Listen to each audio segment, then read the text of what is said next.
That sound you may have heard on Tuesday night was the sound of a political earthquake in New York City that was really felt more so in Washington. Alexandria Ocasio Cortez, a 28-year-old political neophyte, seemed to come out of nowhere to defeat Joe Crowley in a Democratic congressional primary. And Crowley was not just anyone. He's currently the fourth-ranking Democrat in the House, the party boss of Queens, and was seen by many as the next Speaker of the House if Democrats won the majority. Well, no more. It was a giant win for the progressive wing of the party. But as my colleague Steve Kornacki put it, as shocking as her victory was, the more you look at the changing face of the Democratic Party, the more you wonder, why didn't all of us see this coming? Well, Alexandria Ocasio Cortez joins me now. Congratulations. Thank you. Thank you for having me. You're not a Congresswoman-elect yet. You do have a general election, but it is a pretty strongly Democratic seat. So let me first start with something that Nancy Pelosi said about your victory earlier this week. Take a listen. They made a choice in one district. So let's not get yourself carried away as an expert on demographics and the rest of that, within the caucus or outside the caucus. It is not to be viewed as something that stands for everything else. She was a bit defensive. A lot of people coming at her saying your victory means a lot more than just a primary win in the Bronx. How did you react to that? Well, I think that there are a lot of districts in this country that are like New York 14, you know, with that have changed a lot in the last 20 years and whose representation has not.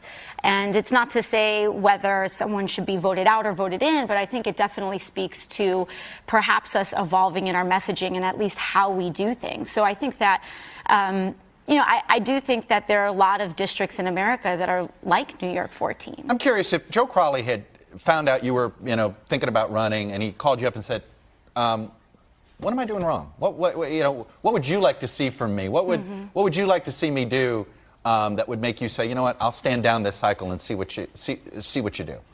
What would I say to him? What would you have said to him if he had asked you for advice about how to win your vote before you decided to run against him? I think the problem is that never happened, and the fact that that is not happening. Meaning you never saw him in your mind. That the district never saw him. Is that what you're saying? Well, I think, without going too hard, you know, because the congressman has had, you know, phenomenal service in our community, I do think that there was certainly a lack of presence, and that was a big part of my win. There was, I think, a lack of listening on the ground, a lack of going to the grocery store and saying, hey, how are you doing?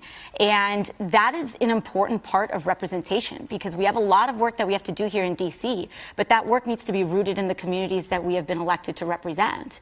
Some of your energy and some of the energy behind you and some of the energy behind other progressives has to do with almost a tone and tactics of the Democratic leadership. I'm curious, what was your reaction to Senator Cantwell's earlier today and how she described how she would like to fight on the Supreme Court? Well, I think that what's going on is that there, especially with the Supreme Court, we have senators and we have folks trying to figure out the strategy. But in the meantime, the messaging isn't as clear to the communities that we're trying to represent. Are we fighting or not? And I still don't have quite a... What do you want to see? You know, for me, I'm a fighter. You know, I'm always one for a fight, especially when we see what the GOP has done. I feel like they're kind of gaslighting the country, where when they want to fight, when they want to bend and break the rules and stretch the Constitution to its limits, they'll do it. But when they're on the other side of the table, it's, whoa, decorum. Let's. So do you want Democrats to borrow some of those tactics? Do you think I mean, because that's the tricky game here, right? Yeah. Which is, you know, do two wrongs make a right? And I do see the point that you're making, like the consistency point. And I think from my point of view, I kind of look at it more like soccer. You know, what are our positions right now? And this Supreme Court seat is extremely serious. We have a president, there is a federal investigation going on with direct implications to the presidency. And that presidency is talking about nominating a Supreme Court pick that is going to essentially hear this case out. This is in a very unusual time in this country. When is the last time that a president has been in this position? So what do you want Senate Democrats to do that you didn't hear from Senator Cantwell this week? So I would like the Senate to delay. Absolutely. We need to delay until after the midterm elections. That's my personal opinion. And I think that at the very least we need to if this appointment is going to happen, at the very least we can do is delay the timeline in which women's health care is going to be taken away, delay the timeline in which our civil rights could potentially be further eroded. Let me talk about some of your policy positions, but generally, which is, first explain this to me. You were endorsed by a group, the Democratic Socialists, and you have embraced this label. And I think the New York Times has a headline this morning, the sort of millennials have embraced socialism. What is your definition of Democratic Socialists? Well, for me, again, and there's so much focus on this endorsement, but I also think it's important that an important part of my strategy in winning was building a broad-based coalition of people. So while there's a focus on this one aspect of the coalition, and to me, to answer your question, the definition of democratic socialism to me, again, is the fact that in a modern, moral, and wealthy society, no American should be too poor to live. And to me, that means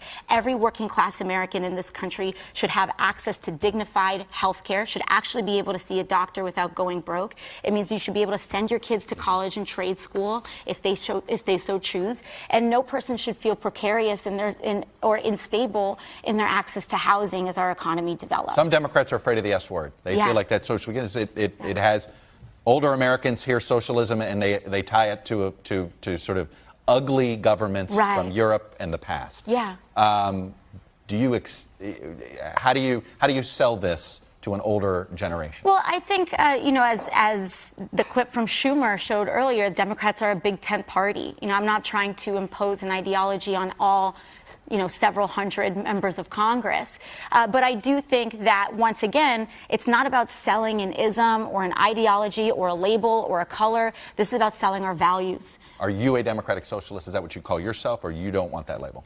I mean, it's part of what I am. It's not all of what I am. And I think that that's a very important distinction. I'm an educator, I'm an organizer, and I believe that what we're really seeing is just a movement for healthcare, housing, and education in the United States. All right, you defeated a potential future speaker. Should Nancy Pelosi be that next Speaker of the House, or should be a new generation? Once again, I want to see the options on the table. First of all, I'm not even an elected member of Congress yet. Secondly, we need to see what is going on. I think that it's just premature for me to commit to any kind of decision on this. I was just elected on Tuesday, Chuck. Fair enough. I'm going to leave it there. Alexandria is Ocasio Cortez. Again, congratulations on your primary victory. I imagine we will see you back here again. Of course. Thank you so much. Hey, NBC News fans, thanks for checking out our YouTube channel. Subscribe by clicking on that button down here, and then click on any of the videos over here to watch the latest interviews, show highlights, and digital exclusives. Thanks for watching.